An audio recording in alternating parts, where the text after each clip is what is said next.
नमस्कार साथियों, स्वागत है आपका अपने YouTube channel GS hub by DS sir में। तो कैसे हो आप लोग? उम्मीद करता हूँ आप सब अच्छे होंगे। साथी, आज की श्रृंखला में हम देखने वाले हैं साथी, आज है 13 मार्च। सभी को पता है आज है 13 मार्च साथी। और आज जो आपका CHSL का एग्ज़ाम हुआ है साथी, किसका? तो याद रखेंगे SSC CHSL का जो एग्ज़ाम हुआ है, इस एग्ज़ाम का हम क्या देखने वाले हैं? एनालिसिस देखने वाले हैं साथी। हम इस एग्ज़ाम का क्या देखने वाले हैं? सभी शिफ्टों का एनालिसिस देखने वाले हैं। एक बार सभी साथी जुड़ जाएंगे और दोस्तों में सेशन को शेयर कर देंगे। आप लोग दोस्तों में सेशन को शेयर कर देंगे ताकि ज़्यादा से ज़्यादा विद्यार्थियों को इस क्लास का फ़ायदा पहुंच सके। आप सभी से निवेदन है कि आप सेशन को शेयर जरूर करेंगे। आज है 13 मार्च। आज हम देखने वाले हैं CHSL की सभी शिफ्टों के जो साथी GSG के क्वेश्चन है। किसका? तो याद रखेंगे GSG के जो क्वेश्चन है इनका क्या देखने वाले हैं? हम लोग देखने वाले हैं एनालिसिस। तो एक बार सभी साथी जुड़ जाएंगे और दोस्तों में सेशन को शेयर कर देंगे। चलते हैं आज के पहले क्वेश्चन की तरफ। साथी, आज क्या है? 13 मार्च अभी हमने डिस्कस किया। और CHSL का जो एग्जाम चल रहा है 2023 का, इसका क्या करेंगे? एनालिसिस देखेंगे।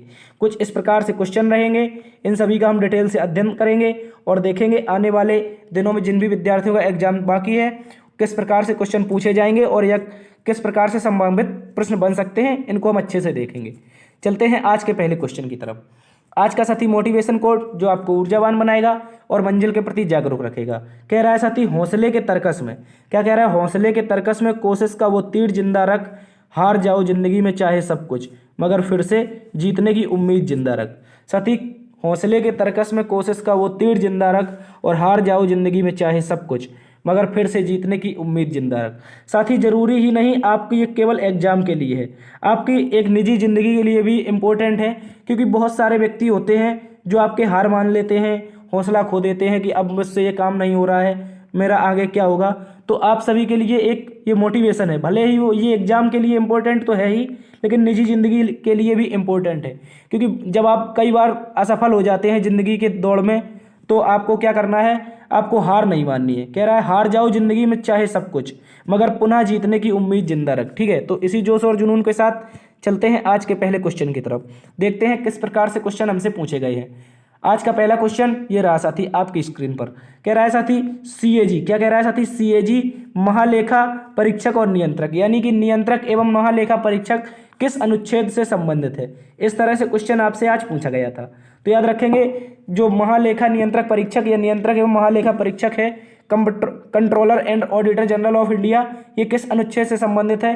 तो सभी विद्यार्थी याद रखेंगे इसका अनुच्छेद हो जाएगा 148। भारतीय संविधान के अनुच्छेद 148 से संबंधित हो जाएगा आपका कौन सा?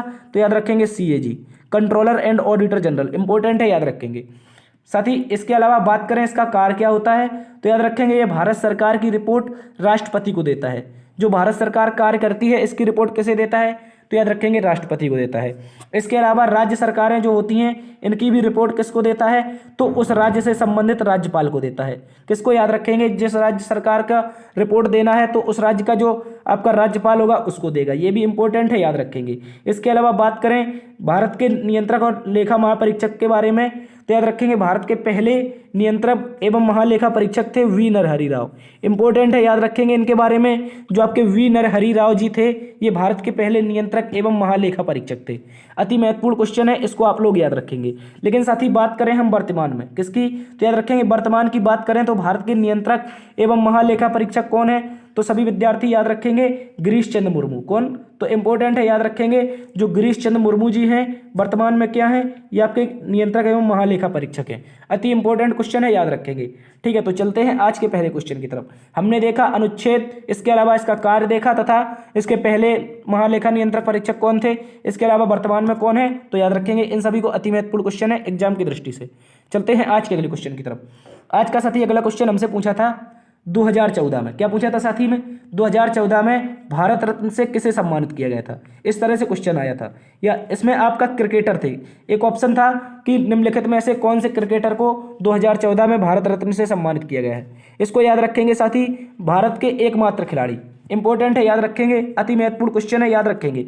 कोई भी खेल हो, भले ही क्रिकेट हो, टेनिस हो या आपका वॉलीबॉल हो या आपका हॉकी हो, इससे संबंधित कोई भी खिलाड़ी अर्थात जिसका नाम जो खिलाड़ी वर्ग में आता है तो वो एकमात्र खिलाड़ी हैं साथ ही सचिन तेंदुलकर जी। कौन इंपॉर्टेंट है, याद रखेंगे। सचिन तेंदुलकर जी जो हैं इनको भारत सरकार के द्वारा 2014 में क्या दिया गया था, भारत रत्न।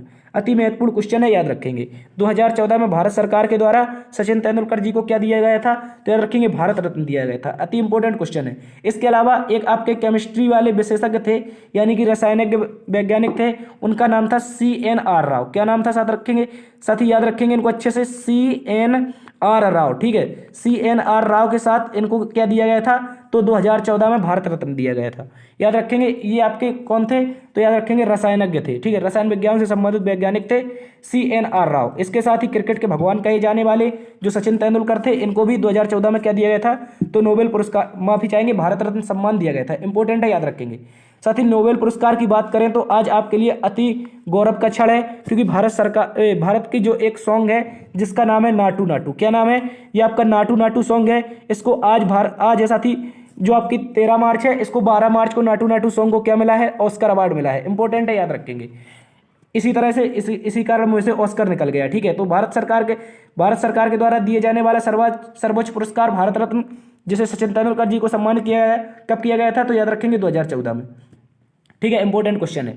लेकिन बात करें, ये सचिन तेंदुलकर जो थे ये खेल जगत के पहले ऐसे खिलाड़ी हैं जिसे भारत रत्न प्रदान किया गया था। अभी हमने डिस्कस किया था, कोई भी खेल हो उससे खेल जगत के पहले ऐसे खिलाड़ी जिन्हें क्या मिला, भारत रत्न। इंपॉर्टेंट है, याद रखेंगे। इसके अलावा बात करें साथ ही सचिन तेंदुलकर जी के बारे में तो याद रखेंगे इन्हें शतकों का शतक, क्या साथी, शतकों का शतक जिसे हम महाशतक के नाम से जानते हैं, यानी कि 100 शतक लगाए हैं इन्होंने।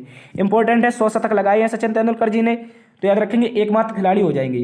ठीक है, बात करें इनके 51 शतक जो है ये टेस्ट क्रिकेट में, किसमें, तो टेस्ट क्रिकेट में। इसके अलावा 49 जो शतक है ये किसमें है, ODI में। ठीक है, इंपॉर्टेंट है, याद रखेंगे। जो 49 शतक है ODI में है और 51 शतक आपके टेस्ट में। इंपॉर्टेंट है, इनको याद रखेंगे। इन्होंने कितने शतक बनाए हैं, तो 100 शतक। इसको हम क्या कहते हैं, महाशतक। इंपॉर्टेंट है, अच्छे से याद रख लेंगे। चलते हैं आज के अगले क्वेश्चन की तरफ। आज का साथी अगला क्वेश्चन कह रहा है 2022 में राष्ट्रमंडल खेलों का आयोजन कहां पर हुआ था। इंपॉर्टेंट है, ये भी क्वेश्चन आज पूछा गया था। कह रहा था 2022 में जो आपका कॉमनवेल्थ गेम हुआ था यानी कि राष्ट्रमंडल खेल हुआ था ये कहां पर हुआ था। इंपॉर्टेंट है, इसको याद रखेंगे।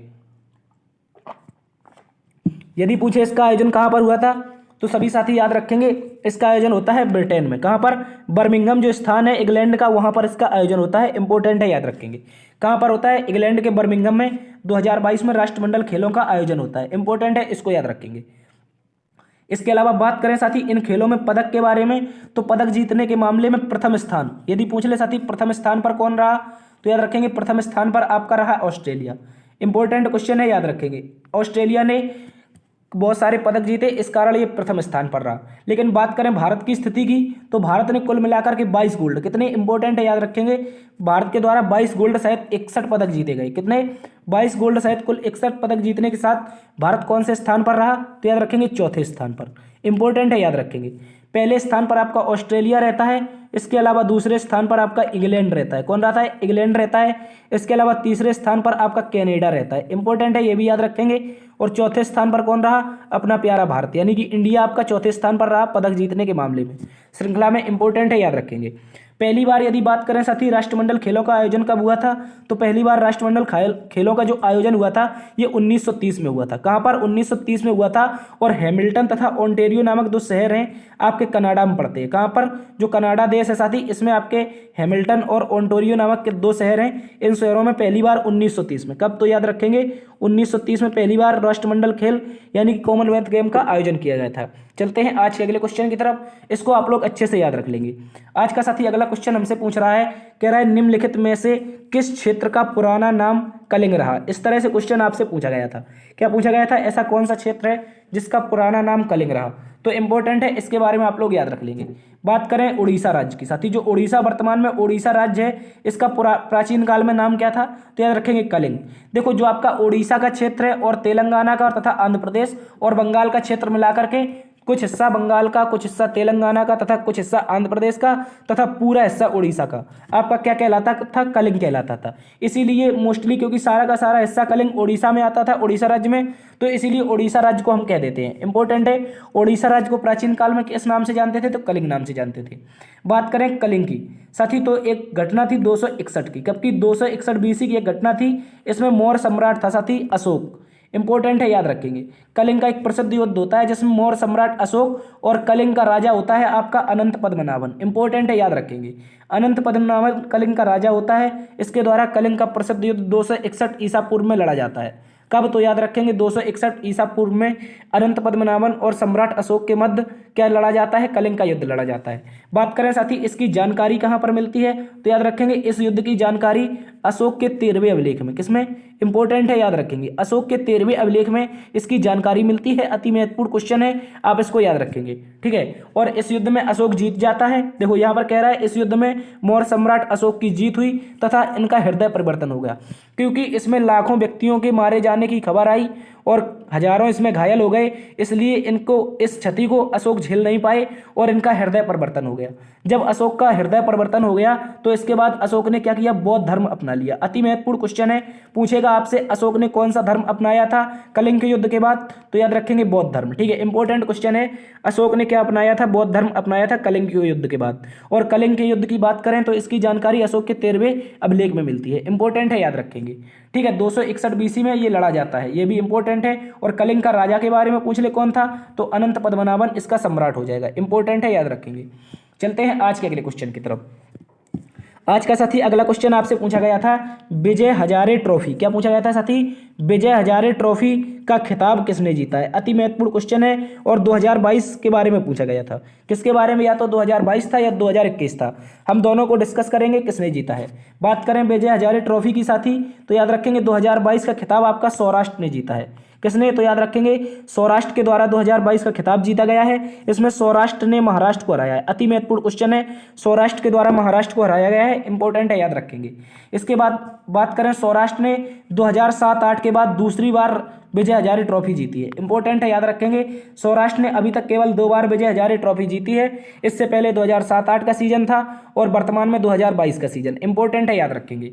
इसके अलावा बात करें साथी विजय हजारे ट्रॉफी 2021 की, ये तो बात थी 2022 की, हो सकता है आपसे पूछ ले 2021 का, तो याद रखेंगे विजय हजारे जो ट्रॉफी 2021 है इसका खिताब किसने जीता था, तो याद रखेंगे मुंबई ने। अति महत्वपूर्ण क्वेश्चन है, याद रखेंगे मुंबई के द्वारा इसे जीता था तथा इसने फाइनल में उत्तर प्रदेश को हराया था। किसको, इंपॉर्टेंट है, याद रखेंगे फाइनल में मुंबई ने उत्तर प्रदेश को हराकर यह खिताब जीता था। इंपॉर्टेंट क्वेश्चन है, इसको याद रखेंगे। बात करें साथी विजय हजारे ट्रॉफी की, तो इसका संबंध किससे हो जाएगा, क्रिकेट खेल से। ये इंपॉर्टेंट क्वेश्चन है, याद रखेंगे, क्योंकि पिछले ही जो एग्जाम हुआ था आपका CHSL का पिछले दिनों में, पिछली शिफ्ट में, तो पूछा गया था विजय हजारे ट्रॉफी किस खेल से संबंधित है, तो याद रखेंगे क्रिकेट खेल से संबंधित हो जाएगी। और ये एक दिवसीय 50 ओवर में खेला जाने वाला मैच है। कैसा, तो याद रखेंगे एक दिवसीय। जिस प्रकार भारतीय टीम वनडे खेलती है उसी प्रकार जो आपकी घरेलू टीमें हैं क्या खेलती हैं, विजय हजारे ट्रॉफी खेलती हैं और ये 50 ओवर का होता है। इंपॉर्टेंट है, याद रखेंगे। चलते हैं आज के अगले क्वेश्चन की तरफ।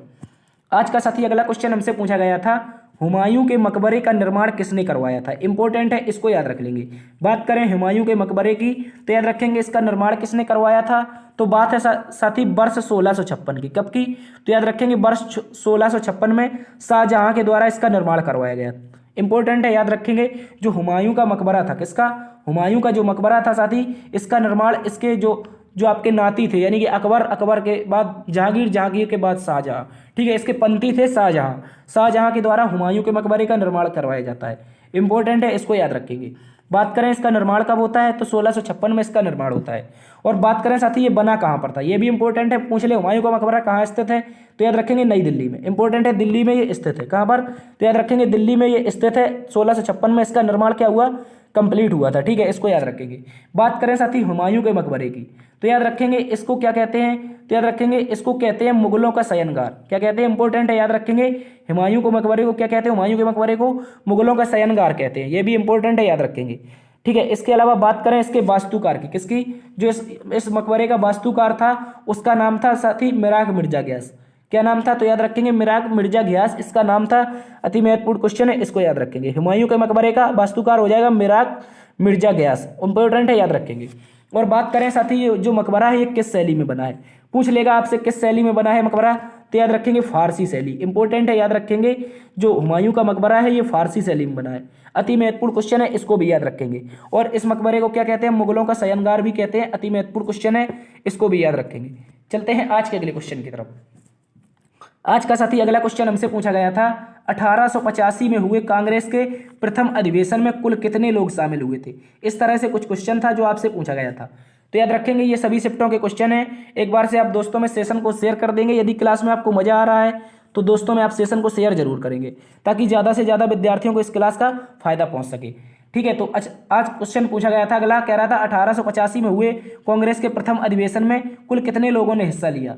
तो याद रखेंगे इसमें कुल आपके, पहले तो बात करें साथी कांग्रेस का प्रथम अधिवेशन ये कहां पर हुआ था, तो याद रखेंगे 28 दिसंबर। इंपॉर्टेंट क्वेश्चन है, 28 दिसंबर 1985 ईस्वी को आपका मुंबई में। कहां पर, इंपॉर्टेंट है, इसी तरह से पूछेगा। जब ज्यादा क्वेश्चन टफ बनाएगा तो पूछेगा मुंबई में कहां पर हुआ था। यदि केवल इतना पूछे आपसे जो आपका पहला अधिवेशन हुआ था तो कहां हुआ था साथी, मुंबई में हुआ था 28 दिसंबर 1885 को। ठीक है, इसको याद रखेंगे। और जब ज्यादा पूछेगा कि मुंबई में कहां पर हुआ था तो याद रखेंगे गोकुलदास तेजपाल संस्कृत कॉलेज। इंपॉर्टेंट है, गोकुलदास तेजपाल संस्कृत महाविद्यालय होता है, इसी के एक हॉल में कांग्रेस का प्रथम अधिवेशन का आयोजन किया जाता है। इंपॉर्टेंट है, याद रखेंगे कांग्रेस के प्रथम अधिवेशन का आयोजन 28 दिसंबर 1885 ईस्वी को मुंबई में गोकुलदास तेजपाल संस्कृत महाविद्यालय में किया जाता है। इंपॉर्टेंट है, याद रखेंगे। अब हमसे क्वेश्चन पूछा था साथी इसमें कुल कितने लोग शामिल हुए, क्या पूछा था कुल कितने लोग शामिल हुए, तो सभी विद्यार्थी याद रखेंगे इसमें 72 प्रतिनिधियों ने हिस्सा लिया था। कितने, तो अति महत्वपूर्ण क्वेश्चन है, इसमें कुल 72 लोगों ने हिस्सा लिया था। इंपॉर्टेंट है, याद रखेंगे। बात करें साथी इस अधिवेशन के प्रथम अध्यक्ष कौन थे, तो याद रखेंगे प्रथम अध्यक्ष थे आपके व्योमेश चंद्र बनर्जी। इंपॉर्टेंट है, याद रखेंगे व्योमेश चंद्र बनर्जी इसके प्रथम अध्यक्ष थे। कई विद्यार्थियों के दिमाग में आ रहा होगा WC बनर्जी, तो याद रखेंगे साथी जो WC बनर्जी है इन्हीं को हम क्या कहते हैं, पूरा नाम है इनका व्योमेश चंद्र बनर्जी। इंपॉर्टेंट है, याद रखेंगे।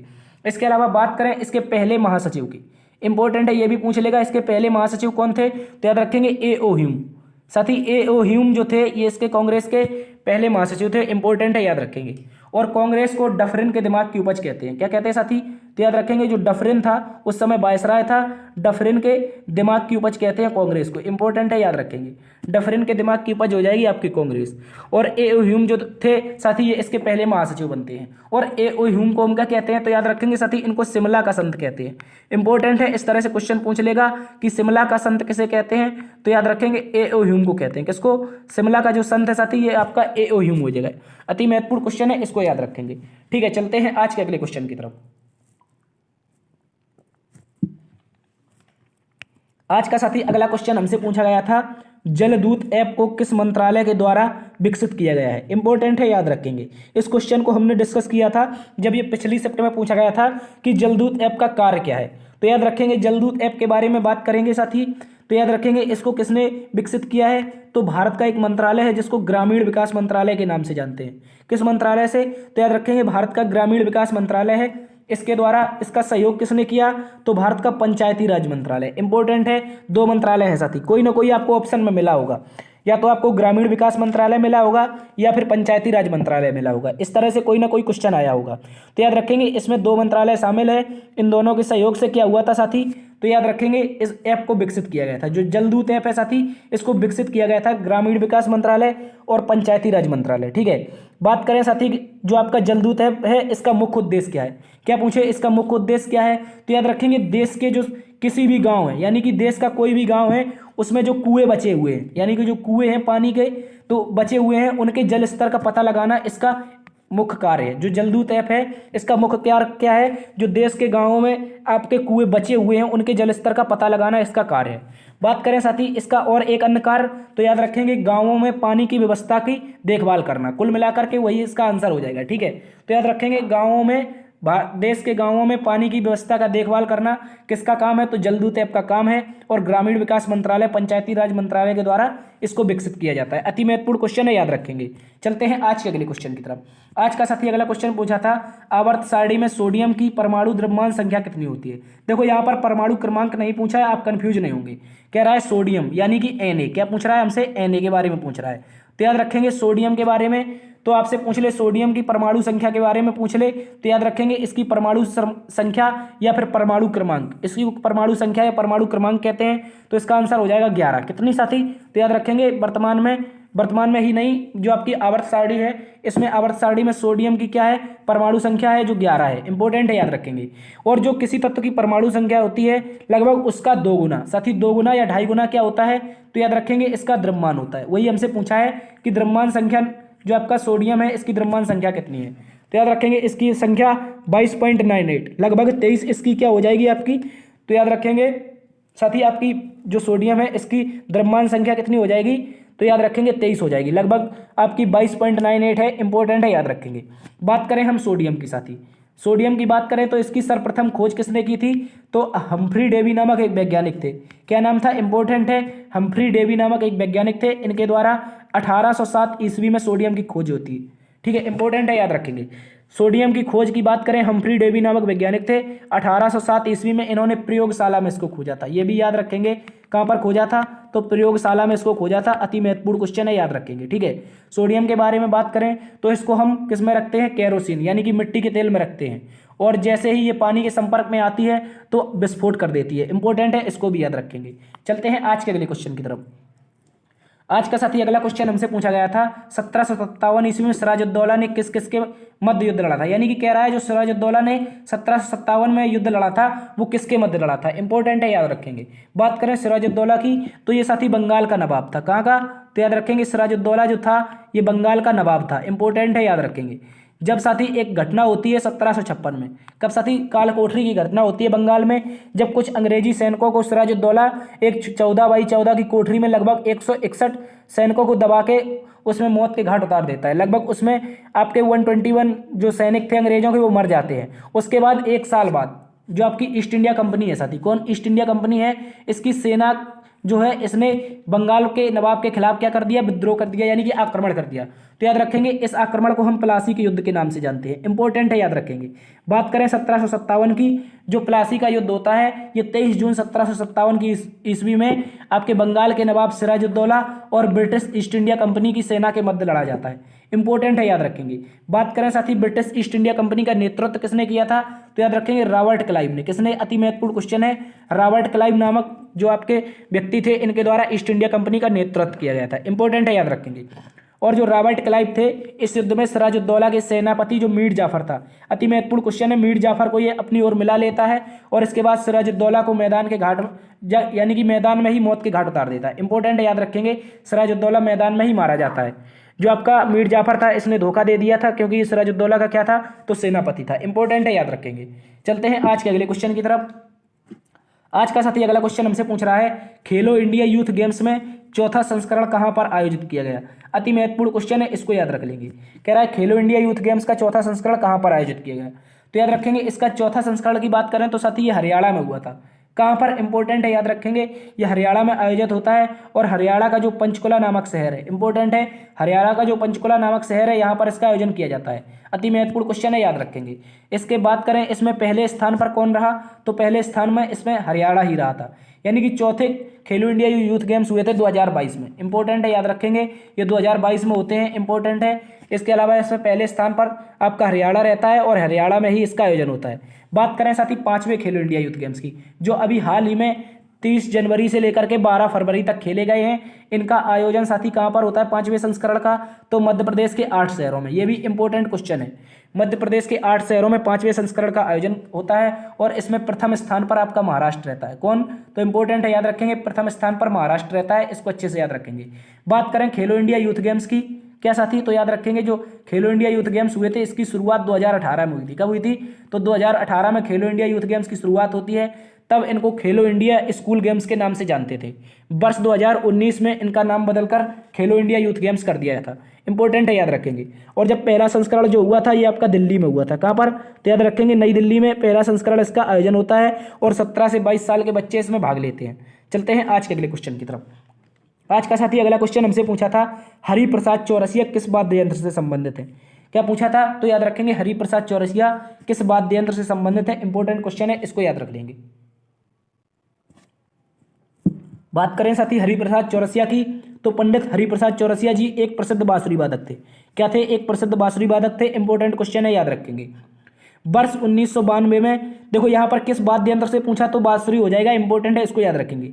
लेकिन इसके अलावा इनकी उपलब्धियों की बात करें तो वर्ष 1992 में भारत सरकार के द्वारा इन्हें पद्म भूषण से सम्मानित किया गया था। किससे?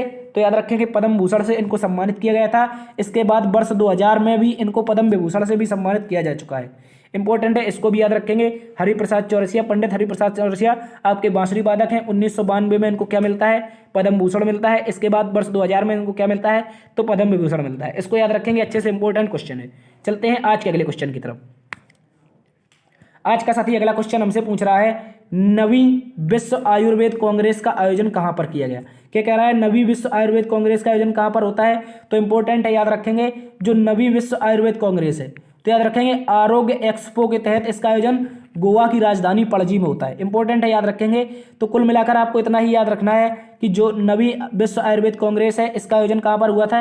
पणजी में हुआ था। ये क्वेश्चन आज आपसे पूछा गया था, ठीक है, इसको याद रखेंगे। लेकिन बात करें इसका आयोजन की शुरुआत कब से हुई, तो वर्ष 2014 से। वर्ष 2014 में केंद्र सरकार के द्वारा आयुष विभाग की एक अलग से स्थापना कर दी। आयुष मंत्रालय है जो इसकी अलग से स्थापना कर दी। बात करें आयुष मंत्रालय की, इस मंत्रालय के द्वारा दुनिया भर में आयुर्वेद के प्रचार प्रसार हेतु सुगम बनाया। यानी कि जो आयुष मंत्रालय की स्थापना हुई थी 2014 में, इसने आयुर्वेद को बढ़ावा देने के लिए पूरी दुनिया में क्या किया? अपना प्रचार प्रसार किया। और बात करें वर्तमान में आयुष जो मंत्री है कौन है? वर्तमान में आयुष मंत्रालय के मंत्री कौन है? तो याद रखेंगे श्री सर्बानंद सोनोवाल। इंपॉर्टेंट है, याद रखेंगे। श्री सर्बानंद सोनोवाल जी वर्तमान में क्या हो जाएंगे? आपके ये आपके जो आपके आयुष मंत्रालय है इसके मंत्री हो जाएंगे। इंपॉर्टेंट है। और हमसे क्वेश्चन पूछा गया है, नवी आयुर्वेद कांग्रेस का आयोजन कहाँ पर होता है सर? तो याद रखेंगे इसका आयोजन होता है, यानी कि आपका आरोग्य एक्सपो के तहत होता है। इसका आयोजन गोवा की राजधानी पणजी में। इंपॉर्टेंट है, याद रखेंगे। और पणजी के बारे में बात करें तो ये मांडवी नदी के किनारे स्थित है। कहाँ पर? तो ये मांडवी नदी के किनारे स्थित हो जाएगी। इंपॉर्टेंट है, ये भी याद रखेंगे। चलते हैं आज के अगले क्वेश्चन की तरफ।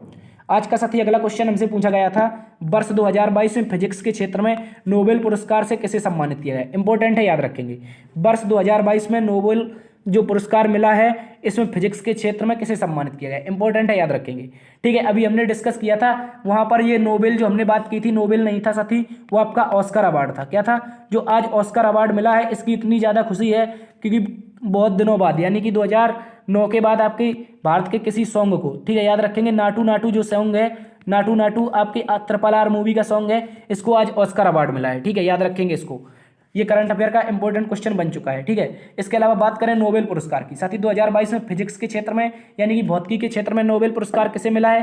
तो याद रखेंगे साथी, वर्ष 2022 के लिए भौतिकी का नोबेल पुरस्कार मिला है रॉयल स्वीडिश अकेडमी। इंपॉर्टेंट है, याद रखेंगे। कौन देता है? तो स्वीडन देता है। इंपॉर्टेंट है, इसको याद रखेंगे। ठीक है, इंपॉर्टेंट है, नोबेल पुरस्कार भौतिकी का कौन देता है? स्वीडन देता है। अति महत्वपूर्ण क्वेश्चन है, याद रखेंगे। बात करें किस किस को मिला है, तो साथी एक वैज्ञानिक है आपके जॉन एफ क्लोजर, इसके अलावा एलन एक्सपेक्ट। इंपॉर्टेंट है, ये भी याद रखेंगे। John F Clauser, Alain Aspect और एंटोन जेलेंगर नामक 3 वैज्ञानिक हैं, इनको याद रखेंगे। ये तीनों वैज्ञानिक जो है साथी, क्या मिला है इनको? क्वांटम यांत्रिकी के क्षेत्र में इन्होंने कार्य किया है, तो इसके लिए क्या मिला है? फिजिक्स का नोबेल मिला है। इंपॉर्टेंट है, याद रखेंगे। अति महत्वपूर्ण क्वेश्चन है, इसको अच्छे से याद रख लेंगे। चलते हैं आज के अगले क्वेश्चन की तरफ। आज का साथी अगला क्वेश्चन हमसे पूछा गया था 2024 में। क्या पूछा था? 2024 में महिला T20 विश्व कप का आयोजन कहां पर होगा? इंपॉर्टेंट है क्वेश्चन, ये आज पूछा गया था आपसे। कह रहा 2024 में महिला T20 विश्व कप का आयोजन कहां पर होगा? तो 2024 में जो महिला T20 विश्व कप होगा, इसका आयोजन बांग्लादेश में होगा। कहां पर साथी? बांग्लादेश में इसका आयोजन होगा। इंपॉर्टेंट है, याद रखेंगे। बात करेंगे ICC के द्वारा जो महिला T20 विश्व कप है, इसका यह 9वां संस्करण होगा। ये भी इंपॉर्टेंट है, जो 9वां संस्करण है, इसका आयोजन कहां पर होगा? बांग्लादेश में होगा। और 8 टीमों ने इसमें क्या कर लिया है? तो क्वालिफाई भी कर चुकी हैं 8 टीमें। इंपॉर्टेंट है, इसको भी अच्छे से याद रख लेंगे। चलते हैं आज के अगले क्वेश्चन की तरफ। तो साथी ये थी क्लास, लेकिन इसके अलावा कुछ और क्वेश्चन पूछे गए थे साथी, उनको भी हम डिस्कस करते हैं, वो टाइप नहीं हो पाए। एक क्वेश्चन आया था मिनिस्ट्री ऑफ एटमोस्ट हैप्पीनेस पुस्तक, क्या पूछा था साथी? तो याद रखेंगे मिनिस्ट्री ऑफ एटमोस्ट। ठीक है, मिनिस्ट्री ऑफ एटमोस्ट, इसको याद रखेंगे। इस पुस्तक के लेखक कौन है? तो याद रखेंगे अरुंधति राय, जो आपकी प्रसिद्ध लेखिका है आपकी अरुंधति राय, ये इस पुस्तक की लेखक है। ठीक है, अरुंधति राय। इंपॉर्टेंट है, याद रखेंगे इनके बारे में। इसके अलावा एक क्वेश्चन पूछा गया था, द लास्ट बेंच पुस्तक क्या था? द लास्ट बेंच पुस्तक के लेखक कौन है? तो याद रखेंगे ये आपके ब्रिटिश के शाही परिवार की जो मेघन मार्केल है। कौन है? तो याद रखेंगे जो आपकी मेघन मार्केल नामक एक लड़की है, ये यानी कि एक राजकुमारी है जो आपके प्रिंस हैरी हैं उनकी पत्नी है। ठीक है, मेघन मार्केल नामक एक लड़की है, इसके द्वारा क्या लिखा जाता है? तो द लास्ट बेंच नामक पुस्तक लिखी जाती है। इंपॉर्टेंट है। और मिनिस्ट्री ऑफ एटमोस्ट हैप्पीनेस पुस्तक की बात करें तो ये अरुंधति राय की हो जाएगी। ये भी क्वेश्चन आपसे पूछा गया था। इसके अलावा कुछ और क्वेश्चन है, जैसे आपका एक क्वेश्चन आया था साथी नीति आयोग से। किससे आया था? नीति आयोग से। इंपॉर्टेंट है, याद रखेंगे। नीति आयोग से क्वेश्चन आया था, तो याद रखेंगे इसकी स्थापना सभी को पता होगा 1 जनवरी 2015 को होती है। कब? तो याद रखेंगे 1 जनवरी 2015 को इसकी स्थापना होती है। और इसका अध्यक्ष कौन होता है? प्रधानमंत्री। वर्तमान में इसके उपाध्यक्ष सुमन बेरी हैं। और नए सीईओ कौन बने हैं? तो VBR सुब्रमण्यम इसके नए सीईओ बने हैं। इसके अलावा एक क्वेश्चन आया था साथी, कावेरी की सहायक नदी। क्या पूछा था? जो आपकी कावेरी नदी है इसकी सहायक नदी के बारे में आपसे पूछा था। तो याद रखेंगे कावेरी की वैसे तो 29 सहायक नदियां हैं, लेकिन जो आपकी सबसे बड़ी सहायक नदी है वो साथी अमरावती नदी है। कौन सी? तो याद रखेंगे अमरावती सबसे बड़ी सहायक नदी है। वैसे तो इसकी 29 सहायक नदियां हैं, लेकिन अमरावती इसकी क्या है? सबसे लंबी सहायक नदी। इसको याद रखेंगे। एक क्वेश्चन पूछा गया था साथी 1651 में अंग्रेजों ने, साथी ये भी याद रखेंगे, ये क्वेश्चन पूछा गया था 1651 में अंग्रेजों के द्वारा किस नदी के किनारे कारखाना खोला गया था? तो याद रखेंगे अंग्रेजों ने अपना कारखाना कहाँ पर खोला था? कोलकाता में। और कोलकाता में कौन सी नदी है? तो याद रखेंगे कोलकाता में साथी हुगली नदी है। कौन सी? तो इंपॉर्टेंट है, जब गंगा कोलकाता में पहुंचती है तो इसको किस नाम से जानते हैं? हुगली नदी से। ठीक है, हुगली नदी कोलकाता के किनारे है। 1651 में अंग्रेजों ने अपना यहाँ पर एक कारखाना खोला था। इसके अलावा क्वेश्चन साथी हमसे पूछा था दूध का पीएच मान। क्या पूछा था? दूध का पीएच मान पूछा था, ये भी याद रखेंगे। दूध के पीएच मान की बात करें तो ये 6 के समथिंग हो जाएगा। इंपॉर्टेंट है, याद रखेंगे। इसके अलावा पूछा गया था साथी महाभियोग। क्या पूछा गया था? इसके अलावा महाभियोग भी पूछा गया था। तो सभी विद्यार्थी याद रखेंगे, जब राष्ट्रपति पर अनुच्छेद 61 के तहत, किसके तहत? जो आपका आर्टिकल 61 है, इसके तहत राष्ट्रपति पर एक प्रक्रिया लगाई जाती है जिसे महाभियोग कहते हैं। इसके तहत राष्ट्रपति को उसके पद से हटाया जाता है। लेकिन बात करें साथी महाभियोग की तो हमने ये USA से लिया है। कहाँ से? जो अमेरिका का संविधान है इससे इसको लिया है। इंपॉर्टेंट है, याद रखेंगे। इसके अलावा एक क्वेश्चन साथी और आया था, जो ढिंग एक्सप्रेस है। क्या साथी? तो याद रखेंगे ढिंग एक्सप्रेस के नाम से किसे जानते हैं? ढिंग एक्सप्रेस के नाम से किसे जानते हैं? ये क्वेश्चन पूछा गया था। तो याद रखेंगे जो भारत की फर्राटा धाविका है हिमा दास। इंपॉर्टेंट है, याद रखेंगे। जो आपके हिमा दास हैं, हिमा दास को हम किस नाम से जानते हैं साथी? तो ढिंग एक्सप्रेस के नाम से जानते हैं। और ये आपकी असम राज्य से संबंधित हो जाएंगी। कहाँ से? असम से संबंधित हो जाएंगी। और इन्होंने कॉमनवेल्थ में भी हिस्सा ले चुकी हैं। इंपॉर्टेंट है, याद रखेंगे। इनको किस नाम से जानते हैं? ढिंग एक्सप्रेस के। इसके अलावा बात करें साथी पायोली एक्सप्रेस।